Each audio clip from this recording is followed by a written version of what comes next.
बिस्मिल्लाहिर्रहमानिर्रहीम। नाज़रीन अस्सलाम वालेकुम। मैं हूं आपका मेज़बान साबिर शाकिर वफाकी दारुल हुकूमत इस्लामाबाद से इंतहाई अहम खबरों के साथ, क्योंकि पिछले 2 दिन में पाकिस्तान के साथ जो कुछ हो चुका है, पाकिस्तान की मईशत के साथ, उसके बाद काफ़ी सारे अलार्म जो हैं वो बजना शुरू हो गए हैं और बहुत सारे लोग रडार पे आ गए हैं और जो सिस्टम सोया हुआ था वो सिस्टम एक्टिवेट हो गया है और आइंदा एक हफ्ते के अंदर अंदर कुछ अहम फैसलों की तवक्को है। एक हफ्ते के अंदर अंदर कुछ अहम फैसलों की तवक्को है, क्योंकि इस तरीके से ये मुल्क आगे नहीं बढ़ सकता जिस तरीके से ये सारे काम किए जा रहे हैं। तो 3-4 बातें आपको बता देता हूँ। खबरें हैं आज का दिन, एक तो इम्पोर्टेंट है, बहुत इम्पोर्टेंट है आज का दिन। नंबर 1, मरियम साहिबा पाकिस्तान वापस आ रही हैं और उनको लेने के लिए दुबई गई हैं मरियम औरंगज़ेब साहिबा। तो वो क्या करने गई हैं मरियम औरंगज़ेब साहिबा? वो दरअसल कुछ पैगामात लेके गई हैं कि मरियम सफदर साहिबा ने लैंड करना है लाहौर में, तो उसके बाद उनका नैरेटिव क्या होगा, उनका बयानिया क्या होगा, वो कौन सी रेड लाइन है जो फ़िलहाल क्रॉस नहीं करनी। क्योंकि इस्लामाबाद में जो कुछ हो रहा है, इधर लंदन में मरीम साहिबा, यहाँ पे राना सनाउल्लाह साहब, अमीर मुकाम साहब हो चुके हैं, जावेद लतीफ़ साहब बहुत पहले होके जा चुके हैं, नवाज शरीफ साहब ने उनको जिम्मेदारियाँ दी हैं और उसके बाद मरीम साहिबा दुबई में एक दिन एक रात उन्होंने क़याम किया। वो भी एक मुहिम्मा है कि दुबई में उनकी मुलाकातें किससे हुई और फिर मरीम औरंगज़ेब साहिबा जो हैं वो इस्लामाबाद से ख़ुसूसी तौर पे दुबई क्यों पहुंची। दरअसल यही वो चीज़ है जो कि अहम है। वो कुछ पैगामात लेके गई हैं, कुछ पैगाम रसानी का काम भी मरियम औरंगज़ेब साहिबा करती हैं और इसलिए मैं जो बात कह रहा हूँ वो उम्मीद है कि वो समझ रही होंगी कि किस तरफ इशारा है। लेकिन मैं आपको बता देता हूँ, अपने नाज़रीन को भी बता देता हूँ, वो तो बहुत अच्छी तरह समझ जाएंगी, लेकिन मैं अपने नाज़रीन को भी बता देता हूँ कि चीज़ें कुछ चल रही हैं जी बैकडोर चैनल पे, और शहबाज शरीफ साहब ने भी कुछ पैगाम भेजे हैं और कुछ पैगाम किसी और ने भेजे हैं। तो बहरहाल देखते हैं कि मरियम साहिबा जो हैं वो आज लाहौर में जब लैंड करेंगी तो उनकी तकरीर गौर से सुनने वाली होगी। वो जब भी मौका मिलेगा उनको, एक क्या बात। दूसरी बात, आज का उनका जो इस्तकबाल है वो फैसला करेगा कि मुस्लिम लीग नून की जो रीलॉन्चिंग सेरेमनी है आज की, वो किस हद तक कामयाब होती है और उसमें कितना थ्रिल है। उसकी वजह यह है कि इस्लामाबाद में काफ़ी ज़्यादा इस वक्त हलचल मची हुई है और ख़ास तौर पे इसहाक डार साहब के मामले ने काफ़ी काम ख़राब कर दिया है और इसहाक डार साहब के मामले में इस हद तक काम ख़राब किया है जो उन्होंने सारे का सारा मलबा अफ़वाज पाकिस्तान पे डाल दिया कि ये डॉन लीक्स और पनामा लीक्स के सारे ड्रामों की वजह से ये सब कुछ हुआ है। उन्होंने दोनों को ड्रामा करार दे दिया और उसके बाद फिर मोहम्मद ज़ुबैर साहब जो हैं, जो रद्द अमल जो आफ्टर शॉक्स है उसकी शिद्दत और हिद्दत यहाँ तक पहुँची है कि ज़ुबैर साहब को आना पड़ा और उन्हें कहना पड़ा कि पार्टी इसहाक डार साहब से मुतमईन नहीं है, क्योंकि इसहाक डार साहब के फैसलों की वजह से ये सारे मामला ख़राब हुए हैं। और अब क्या इसहाक डार साहब की कुर्बानी तक ही बात बन जाएगी या फिर इसहाक डार साहब से आगे की कुर्बानी देना पड़ेगी? क्योंकि जो मेरे पास इत्तलात हैं वो सिर्फ इसहाक डार साहब की कुर्बानी से बात अब नहीं बनेगी, क्योंकि इसहाक डार साहब ने एक ऐसी बात की है कि जिसका मतलब ये है कि मुस्लिम लीग नवाज़ की जो लीडरशिप है, नवाज शरीफ साहब, मरीम साहिबा, इसहाक डार साहब, सारे के सारे वो उसी जगह पे खड़े हैं जहाँ पे दोबारा अगर इक़्तिदार उनको मिलता है, जो पहले मिला था तो अक्टूबर 99 से उन्होंने हिसाब किताब शुरू कर दिया था और अब भी वो डॉन लीक्स और पनामा लीक्स और वो सारे पुराने नैरेटिव पे चले गए हैं। उसकी रीज़न ये है कि जब इसहाक डार साहब प्रेसिडेंट अलवी से मिले थे तो उनको भी उन्होंने बताया था कि हमारे साथ बड़ी ताकतों की हमें सपोर्ट हासिल है, आप हमें कमज़ोर न समझें। तो ये जो चीज़ें हैं पहले भी यही मामला हुआ था कि पहले भी कहा गया था, पहले भी बड़ी ताकतों को ही शिकायत लगाई गई थी, अफ़वाज पाकिस्तान की और उस वक्त की लीडरशिप की और उस वक्त के इंटेलिजेंस इदारों के सरबराहान की, कि जनाब हम तो सब कुछ करना चाहते हैं लेकिन ये नहीं करने देते। तो बहरहाल मोहम्मद ज़ुबैर भी मैदान में आ चुके हैं और उन्होंने भी अपनी सफाई देने की कोशिश की और इसहाक डार साहब से पार्टी को दूरी पे ले गए हैं कि ये पार्टी पॉलिसी नहीं थी, इसहाक डार साहब से मुतमईन नहीं है। और इसके अलावा कल क्योंकि मुसलसल मुलाकातें हो रही हैं वज़ीर आज़म शहबाज शरीफ, आसिफ अली ज़रदारी साहब और मौलाना फजलुर रहमान साहब की, तीनों की मुलाकातें मुसलसल हो रही हैं। गुज़श्ता रोज़ भी 2 दिन पहले भी हुई और फिर कल भी मुलाकातें हुई। शहबाज शरीफ साहब की मुलाकात दोबारा हुई और ज़रदारी साहब के साथ मौलाना फजलुर रहमान की शहबाज शरीफ साहब से हुई। फिर मौलाना फजलुर रहमान साहब ज़रदारी साहब के पास पहुँचे और मामला क्या है, मामला एक ही है, क्योंकि इन हालात में जो ये सोचा जा रहा है कि इंतखाबात जो हैं वो खैबर पख्तूनख्वा के भी मुलतवी कर दिए जाएँ और पंजाब असम्बली भी, पंजाब के भी मुलतवी कर दिए जाएँ, तो ये चीज़ काबिल कबूल नहीं है, क्योंकि इतना ज़्यादा वज़न जो है इस मरासला सरकार का कोई भी उठाने के लिए तैयार नहीं है। मैसेज कन्वे कर दिया गया है कि खैबर पख्तूनख्वा और पंजाब असम्बली के इंतखाबात जो हैं वो हर हाल में होने हैं और इनको डिले नहीं किया जा सकता, और हफ्ता 10 दिन तो आगे पीछे हो सकते हैं रमज़ानुल मुबारक की वजह से, इससे ज़्यादा कुछ नहीं। यानी अगर 23 अप्रैल को ईद है तो आप ज़्यादा से ज़्यादा डिले कर सकते हैं 30 अप्रैल तक, और मई के पहले हफ्ते में हर सूरत में इलेक्शन होने चाहिए। ये बात इलेक्शन कमीशन ऑफ पाकिस्तान को भी कन्वे कर दी गई है और ये बात हुकूमत को भी बता दी गई है। अब मौलाना ज़रदारी साहब और शहबाज शरीफ साहब तीनों ने सर जोड़े हुए हैं, मसलह मशवरे कर रहे हैं कि क्या किया जाए। जबकि दूसरी बात, एक और ख़बर भी आपको दे दूं कि आम इंतखाबात इकट्ठे होने चाहिए, ये भी एक ऑप्शन है। ये भी प्रेशर आ चुका है कि जनाब पंजाब खैबर पख्तूनख्वा और उसके बाद आम इंतखाबात के बारे में भी सोचें, यानी कौमी असम्बली तहलील करके, सिंध असम्बली तहलील करके, बलूचिस्तान असम्बली तहलील करके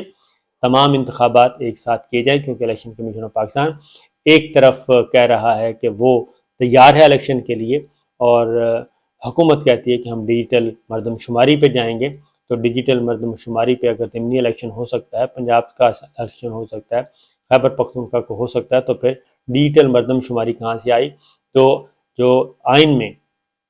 ये चीज़ें चैलेंज कर दी गई हैं कोर्ट में, सुप्रीम कोर्ट और हाई कोर्ट में जब सब कुछ चैलेंज कर दिया गया है, क्योंकि आइन में जो लिखा हुआ है, इस वक्त अगर ये अदालत में मामला जाता है तो डिजिटल मरदमशुमारी से ज़्यादा अहम जो है वो आम इंतखाबात हैं।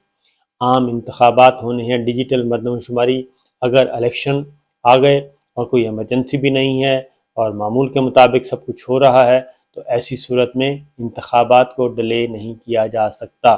तो ये आइनी माहिरीन, कानूनी माहिरीन तैयारी कर चुके हैं, मशवरे कर चुके हैं, मुशावरत हो चुकी है, लिहाजा देयर इज़ नो ऑप्शन कि आप सारे के सारे इंतखाबात को ही मुलतवी कर दें। अगर 30 हलकों के शेड्यूल आ सकता है तो टोटल हलके तो 123 हैं, तो क्या 123 में पहले ज़िमनी इलेक्शन होगा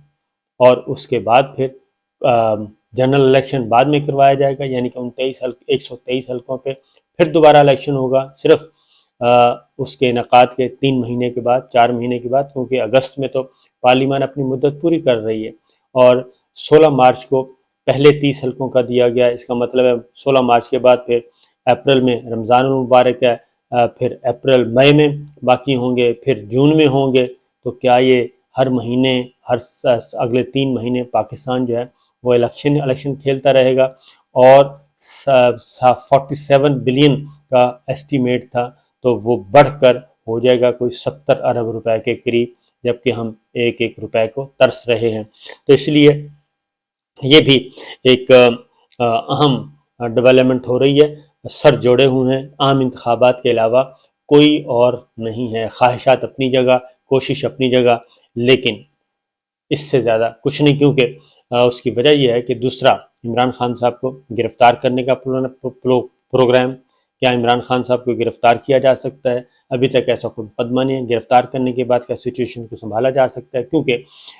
एक ये जो खिचड़ी आपस में पकाई जा रही है वो ये है कि अगर प्रेशर जो आ रहा है आम इंतखाबात का, तो बेहतर है कि हालात ख़राब कर दिए जाएँ। इमरान खान साहब की गिरफ़्तारी का कोई मामला कर दिया जाए, इमरान खान साहब के ख़िलाफ़ कोई और केस खोल दिया जाए और उनको डिस्क्वालिफिकेशन की तरफ ले जाया जाए। तो ये सारे जो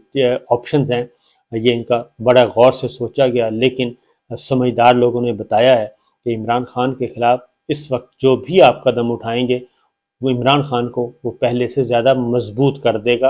اور وہ عمران خان جو پہلے ہی یہ جن بوتل سے نکل چکا ہے، وہ جن جو ہے بوتل سے نکل کے گلی کوچوں میں آ جائے گا۔ اس لیے بہتر یہی ہے کہ معاملات حل کر لیے جائیں مل بیٹھ کے، کیونکہ پریزیڈنٹ آف پاکستان واضح طور پہ کہہ چکے ہیں کہ اسٹیبلشمنٹ اگر نیوٹرل ہو گئی ہے، یہ بات گورنمنٹ کو بھی بتا دی، اسحاق ڈار صاحب کو بھی بتا دیا کہ آئیں آ کے الیکشن کی بات کریں، تو لیکن اسٹیبلشمنٹ کے نیوٹرل ہونے کے باوجود حکومت جو ہے وہ بات کرنے کے لیے تیار نہیں ہے، جبکہ اسد عمر صاحب کہہ رہے ہیں کہ نیوٹرلٹی کے کوئی آثار نظر نہیں آ رہے، کہ اسٹیبلشمنٹ نیوٹرل ہے، ایسا کوئی آثار نظر نہیں آ رہے۔ اس کی ریزن یہ ہے کہ لاہور میں جیسے ہی سی ایم نقوی صاحب کی جو اپوائنٹمنٹ ہوئی ہے، وہ وہاں سے یہ سلسلہ شروع ہوا بدگمانیوں کا، اور الیکشن کمیشن نے جس طریقے سے 100% ایک جانبداری کا مظاہرہ کیا اور ایک میرٹ پہ فیصلہ نہیں کیا، اس کے بعد جس طریقے سے عمران خان صاحب کے جو قاتلانہ حملے کے ثبوت ہیں وہ مٹائے جا رہے ہیں، اس کے بعد مزید جو معاملہ ہے سنگینی کا یہ بڑھ گیا ہے، اور اس لیے یاسمین راشد صاحبہ پاکستان تحریک انصاف کی رہنما، مرکزی رہنما، انہوں نے جو وفاقی حکومت نے جے آئی ٹی تشکیل دی ہے وہ اس کو چیلنج کر دیا ہے ہائی کورٹ میں، اور اس کے ساتھ ساتھ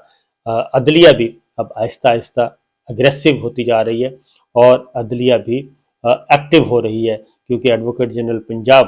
کو برطرف کیا نگراں حکومت نے، اویس احمد صاحب کو، تو لاہور ہائی کورٹ نے وہ آرڈر سسپینڈ کر دیا اور اویس احمد کو بطور ایڈوکیٹ جنرل پنجاب کام جاری رکھنے کا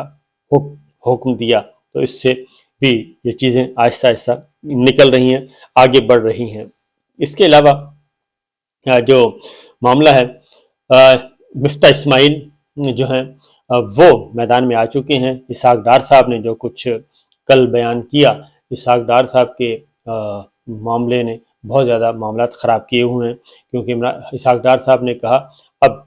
پاکستان جو ہے وہ اللہ تعالیٰ نے بنایا ہے، اور معیشت بھی اور سب کچھ ترقی و خوشحالی اللہ کے ذمے ہے،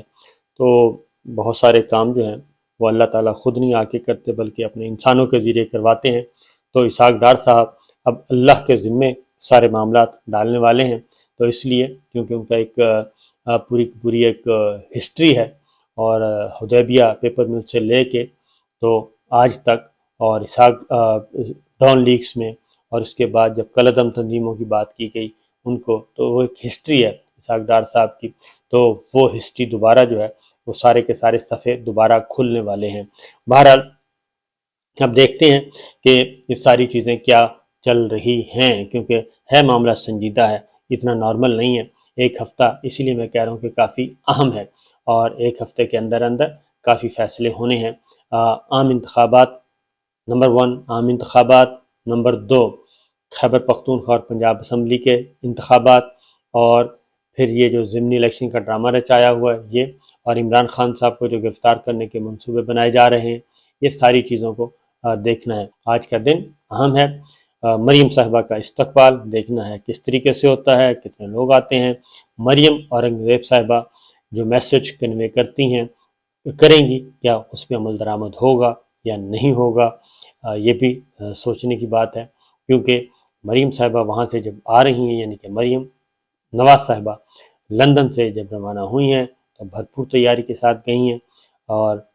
اسی تیاری کو کچھ بہت زیادہ حالات ایسے نہ کر دیے جائیں، میں آپ کو بتا دوں کہ حالات ایسے نہ کر دیے جائیں کہ مریم نواز صاحبہ کو یہ میسج کیا ہے کہ جناب آپ نے اپنی حدود میں ہی رہنا ہے، ریڈ لائن کراس نہیں کرنی، یہ پیغام دیا گیا ہے، اور اگر ریڈ لائن کراس کی تو پھر معاملات مزید خراب ہو سکتے ہیں۔ تو دیکھیے جی آج کیا ہوتا ہے، پھر اجازت دیجیے، اللہ حافظ۔